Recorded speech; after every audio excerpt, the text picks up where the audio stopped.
Saya tidak mau ikut Imam Ghazali, saya tidak mau ikut Imam Syafi'i, saya tidak mau ikut Imam Asy'ari. Saya langsung ke Quran dan Sunnah. Tidak boleh ikut ulama, langsung saja ke Quran dan Sunnah.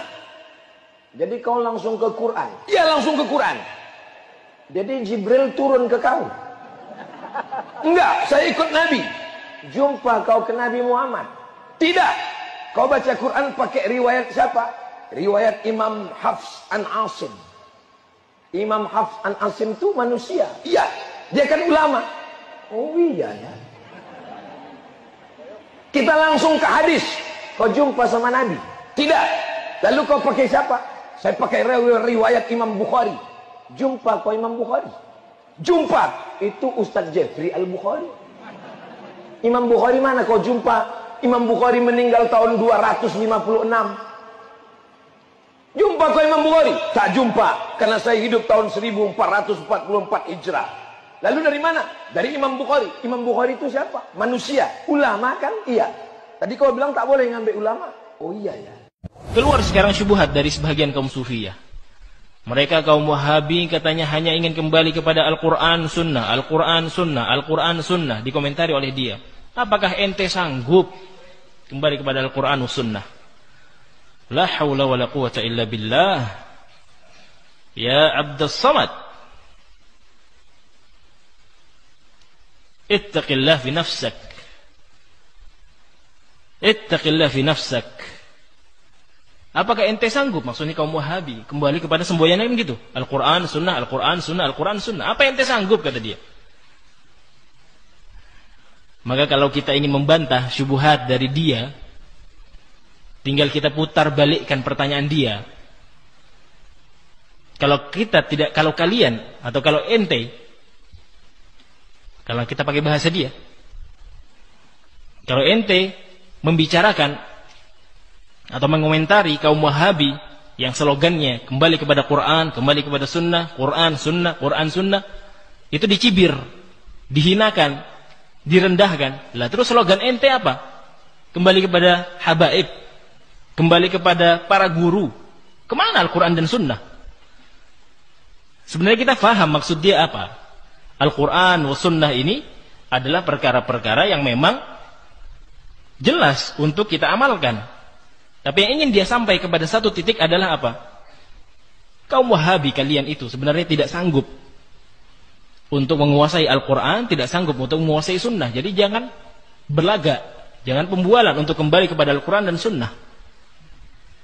Dia lupa bahwasanya salah satu semboyan Wahabi, kalau kita bisa sebutkan dengan kalimat Wahabi juga dalam tanda kutip, adalah kembali kepada Al-Quran wa Sunnah ala fahmi salafil ummah. Lupa dia. Kita kembali kepada Al-Quran, kembali kepada Sunnah. Pemahaman kita? Tidak. Pemahaman para habaib? Tidak. Pemahaman para kiai? Tidak. Pemahaman para sahabat.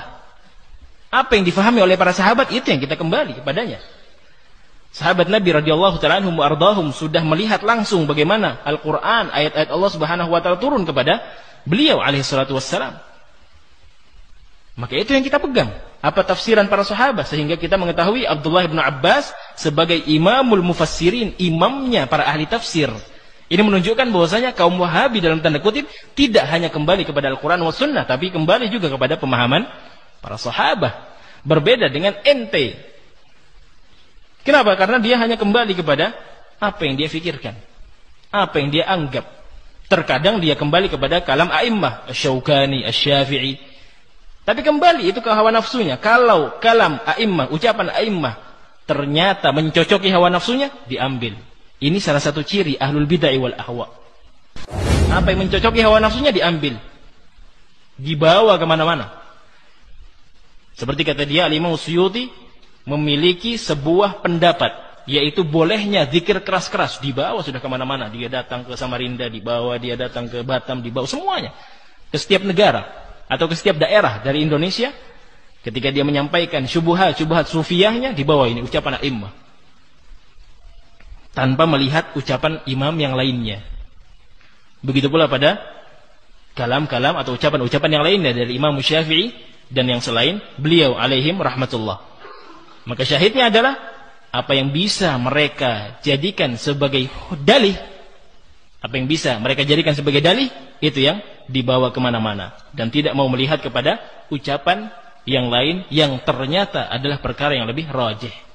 Kalau dalam urusan zikir keras-keras, bukan masalah kerasnya yang kita perbincangkan, yang kita bahas.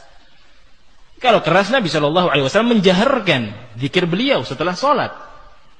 Tapi yang kita bahas sekarang berjamaah. Imam memimpin bacaan ayat kursi, kemudian dilanjutkan dengan doa, kemudian dilanjutkan dengan sholawat, kemudian dilanjutkan dengan bersalaman sekeliling masjid, diakhiri dengan Allahumma taqabbal minna wa minkum, atau doa yang semisalnya. Yang seperti ini apakah pernah dilakukan oleh Nabi SAW? Iya, memang nggak pernah. Kan kita ini budaya Indonesia. Ini agama apa budaya?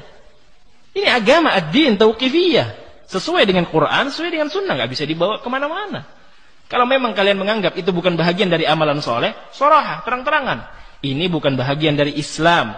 Kita hanya melestarikan budaya nenek moyang kita. Terang-terangan sampaikan. Sehingga tidak ada muslimin yang tertipu dengan syubhat-syubhat kalian.